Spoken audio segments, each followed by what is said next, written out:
the last chapter for our business marketing for this semester. So, we will be discussing yung product distribution or in your marketing mix, this is called as the place. Okay, so let us define what is a place. Accurately, this is described as a distribution. Bakit natin tinawag na distribution ang place? Traditionally, when we say marketing, di ba, ang place kung saan nakapwesto yung ating business. But in fact, placing strategies involves how are we going to distribute our product so that it will be accessible to our customers. It is how we deliver the product to our customers. Where a product is sold is a place, sabi nga nila. Getting it from a producer to a consumer is distribution. This is how we deliver na the products to the end users. And this is also an active process. The process is also known as the PDM or your physical distribution management, which is concerned with ensuring the product is in the right place at the right time. Okay? Especially for us, no? Our course, very important on how we deliver the products to our customers. Bakit? Kasi, di ba, most of our products are perishable goods. As much as possible, we deliver the products sa ating consumers, dapat fresh, no? Hindi pa siya malapit or worse, nandun sa expiration period. That's why PDM is often carried out by specialist companies. No? Pero for small businesses, small entrepreneurs, they do the PDM themselves. No? Yung physical distribution management. It's a term, technical term, pero ginagawa naman to lahat ng mga businessmen on how to properly deliver the product to the customers. Whatever a business is producing, it has to reach to those customers. Yun naman ang goal natin, di ba? For our products to reach our customers. There is little point if a firm makes a product that consumers want, promotes it effectively, yet fails to deliver the product on the right time. Okay? Getting the place right is crucial to the success of the sales process, and this involves understanding customer and their purchasing behavior. So there is a right time no for the products and offerings to be delivered to the customers, no. Meron sila yung tinatawag, 'di ba, yung purchasing level or purchasing behavior. In your case, 'di ba, meron yung time na if you want to buy something, meron yung parang period na talagang gusto mong bilhin. After that period, biglang mawawala yung urge mo, 'di ba, to buy that product, especially for for expensive products. That's why for businesses, they must define the right time, yung optimal level or yung period where the customer really wants to buy that product. It's part of your placing strategies. We also have another concept here, yung distribution channels or your marketing intermediaries. Ayan. I guess sa mga mahilig dito mag-resell no, through Facebook, medyo makaka-relate kayo dito. Marketing intermediaries composed of distribution channels. There are people who serve as a link between the business or the manufacturer and the end users or the market.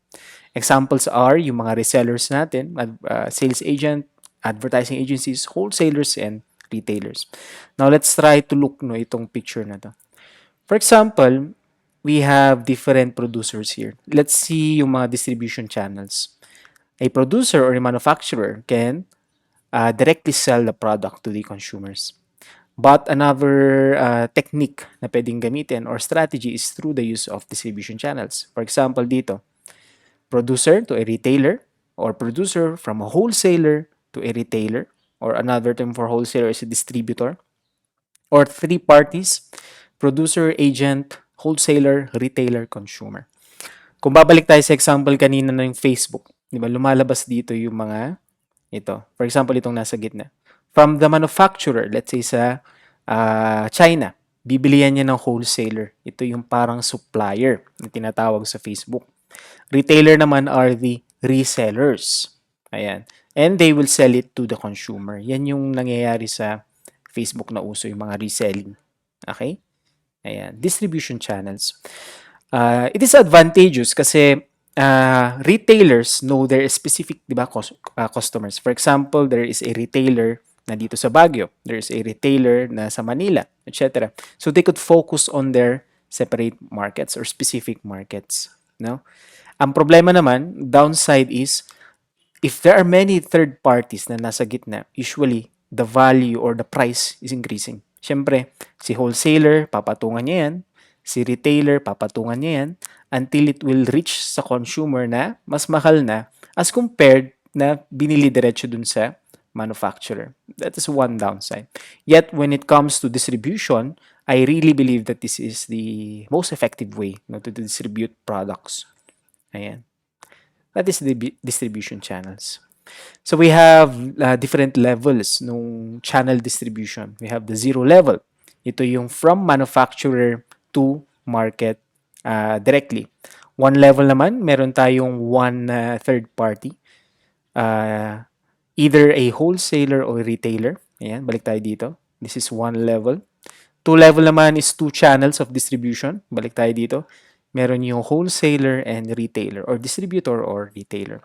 And we have the three-level channel involves an agent, a wholesaler, and a retailer. Ayan, ito yung three-level. 1, 2, 3. Again, yung sinabi ko kanina, more levels, more third party, we expect that the price will increase. Of course, kasi all of these are businesses din. So, kailangan nilang patungan din yung items or your products.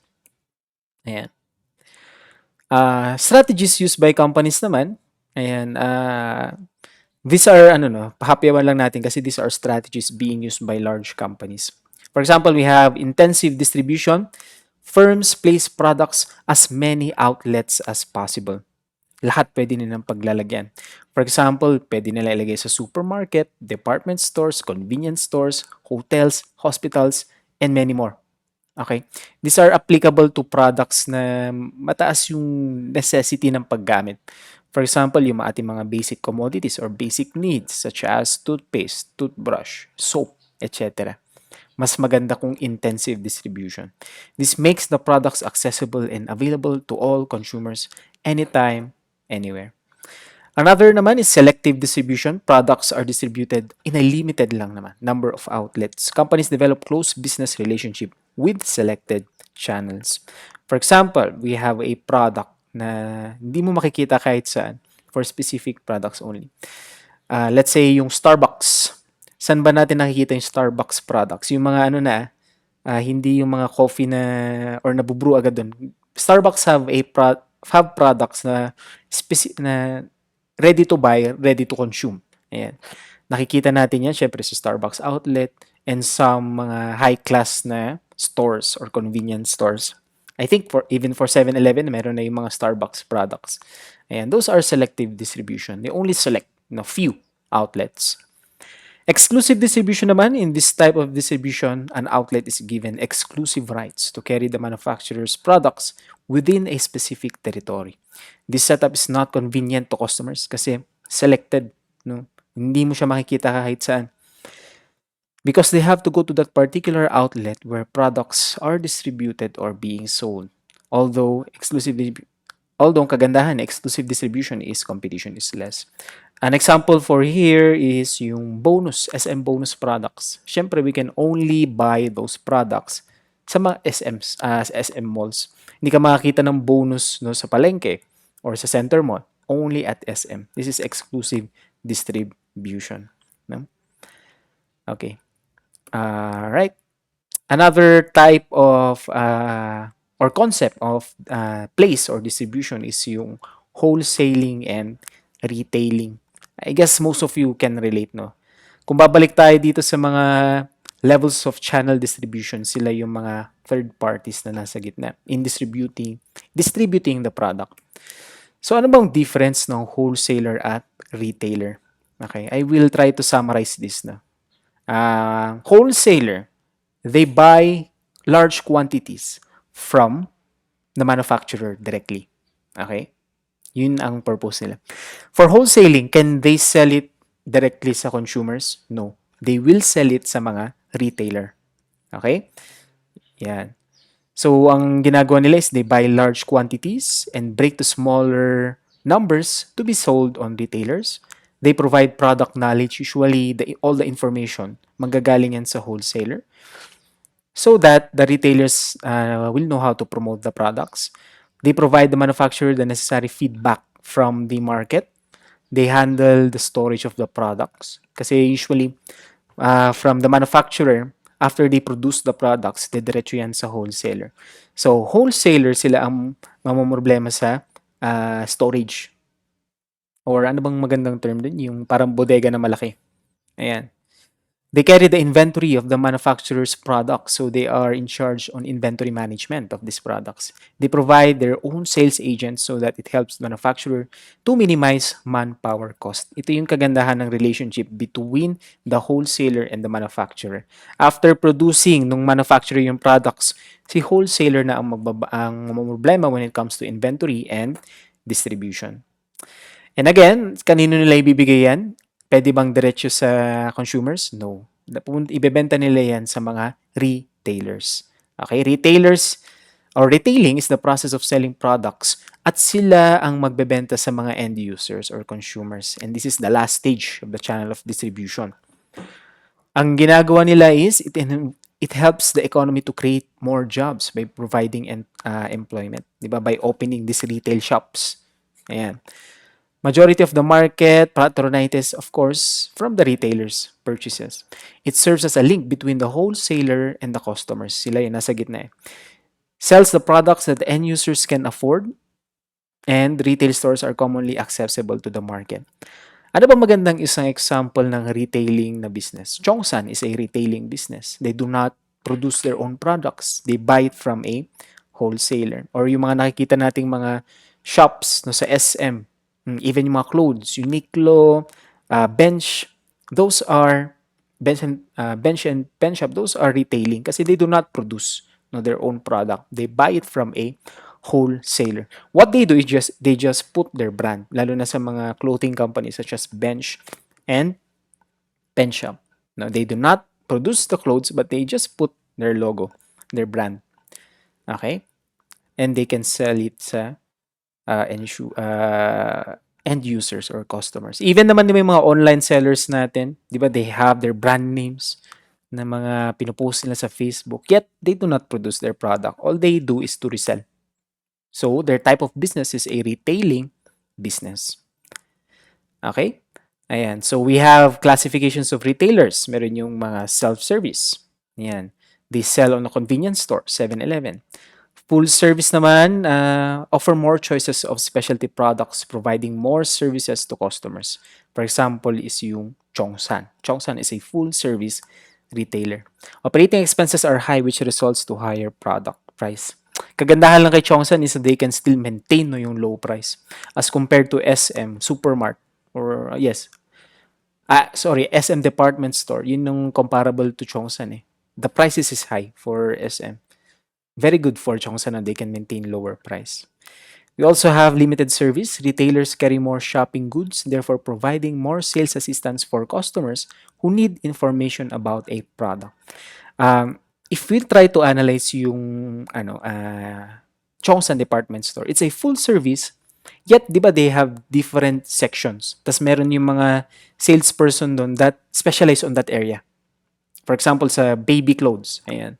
Kasi galing lang ako doon nung kailan. Baby clothes, meron sila yung specific na sales lady na alam niya lahat. Alam niya lahat details about the products on that section. That is called as limited service. No? And personal service naman, provide personalized service to customers such as one-on-one. No? Personal service and facilities given to customers to build up goodwill and increase volumes of sales as well as profit. We have retailers applicable din to sa clothes eh. Meron yung mga specialized natin na clothing shops dito na they have the products but they can personalize no. They have personalized services to be given to that person. For example, yung styling, ano bang magandang style na pwedeng ibigay doon? Tas meron siyang mga clothes to provide or even yung fitting, di ba? Let's say hindi fit masyado yung clothes yun. Pwede they can do customization no, on that product. That is personalized service. Okay? So those are the concepts no, in distribution. But how about the place? Ayan. So I have other presentation dito. Ayan. Other strategies na we can use about sa place if distribution is medyo hindi patok sa business mo or hindi akma or match sa business mo. Other placing strategies na ginagawa nila, especially for traditional, diba, syempre, basta may pwesto ka, okay na. Ayan. These are common placing strategies being used no, in the Philippines, entrepreneurs in the Philippines. Basta may pwesto ka, okay na. Ayan. Even yung mga sa sidewalk, that is also a placing strategy. Ang rule lang na fina-follow dito is as long as yung lugar is matao, it's a I mean, this is already a strategic strategy. A strategic strategy, sorry. Strategic location. Ayan. Another strategy they are being used, ayan, they put their businesses on malls, no? Especially for SM, no? Very ano siya, magandang location. Ang downside lang of course is the rent is too high. Pero ang sabi nga nila, once you put up your shop sa SM, dudumugin niya ng tao kasi lahat ng tao nandun, no? Our mentality na nga nakakatawa dito, even the mentality of the tourists, they go to Baguio to visit SM. Kahit naman may SM sila sa lugar. That's why if you put your business there, people will buy. Ang isang example na lagi kong ginagamit dito is si Mang Taho. Have you encountered Mang Taho sa SM? Diba? Taho, it's a very common product, no? Yet, they put it on SM, no? Because the location is good. Sabi nga nila, even if your product is stupid, if your location is good, may mabebenta at mabebenta ka. Balik tayo kay Mang Taho. Mang Taho is they offer taho-based products pero napaka-expensive. Compared sa mga taho na nabibili nyo sa tabi-tabi, the price sometimes is 10 times, no, or 20 times. Pero bakit pa rin may bumibili? Again, it's because of the location. So kung ako yung naglalakad sa SM at nag-crave ako ng taho, I will not go wala naman nagtitinda sa Session Road. I guess ang closest is Burnham. Pero yet, it's far, di ba? That's why, pag nagkikrave ako ng taho, meron na agad si Mang Taho. Di ba? Hindi na ako pupunta sa Burnham. Yun yung kagandahan of having a strategic location. Ayan. That's why Mang Taho still survives until today. Alright. Ayan, yung in-explain natin kanina, yung true distribution. Ayan. And kagandahan ngayon, for restaurants, we can also use yung mga theme businesses even if our location is very, very far. Wala sa sibilisasyon, sabi nga nila. But if we can offer a theme, dudumugin pa rin siya ng tao. For example, ito, this is, oh my gulay, sorry. Ano na to, yung, sa tuktok ng La Azotea. Na-forgot the name. Is it oh my gulay? No, it's not oh my gulay. Ayan, I forgot the name. Ito yung nasa tuktok ng La Azotea. Napakaganda siyang theme kasi parang nasa forest ka pagpasok mo doon. Ayan, Cowboy Town. I'm sure you have already gone here, no? Or visited here. Ang theme niya is Western, Cowboy, Old West. Also have yung mga Hello Kitty Cafe. Ayan, what else? Ito, nakapunta na ba kayo dito? Cafe in the Sky. No? Napakalayo. Yet, once you are here, napakaganda. Ayan, para ka talagang nasa langit, sabi nga nila. So, there's a reason no, for people to go on this location. 50s Diners, ayan yung mga theme natin. 70 years ago, theme. Ayan, and ito, wala na ngayon. This is Ketchup Community before. Para siyang camping naman. Ito, this is something new, relatively new sa bandang Legarda. Malapit sa UB. Ayan, Ilikha. Arts naman ang advantage dito. Pagpasok mo, it's all about artwork. And aside from that, of course, ang uso ngayon is online. No? Online is one of the best placing strategies. Kasi online, ang dami yung pwedeng makakita, ang dami pwedeng puntahan. And we have errand services din. We can deliver the product no, directly to the homes of our consumers. Ayan. Aside from that, syempre, yung mga online sellers natin, they prefer yung dropping area or meetups. Ayan. Okay? So those are the strategies no, na you can use in your placing strategies. And again, this is the end, no, the final chapter for this semester. But please do not forget no, our requirements for attendance. Never forget. And that's it. Thank you very much no, for attending all the synchronous and asynchronous classes for this semester. And reminders lang po, no, December 10 is the deadline for our video commercial. Please, please, please put effort, okay? Please put effort on your submissions kasi when I was checking your poster, parang overnight nyo lang ginawa. No? That is a 1 month requirement. I wish you have put a little bit more effort. No? So hopefully, for the video commercials, you will be putting a lot more effort. No? So the reminders, we have our finals exam pa rin. So please prepare for that and hopefully I will not see you next sem with the same subject. Okay? So thank you everyone. Goodbye and I will see you. Thank you.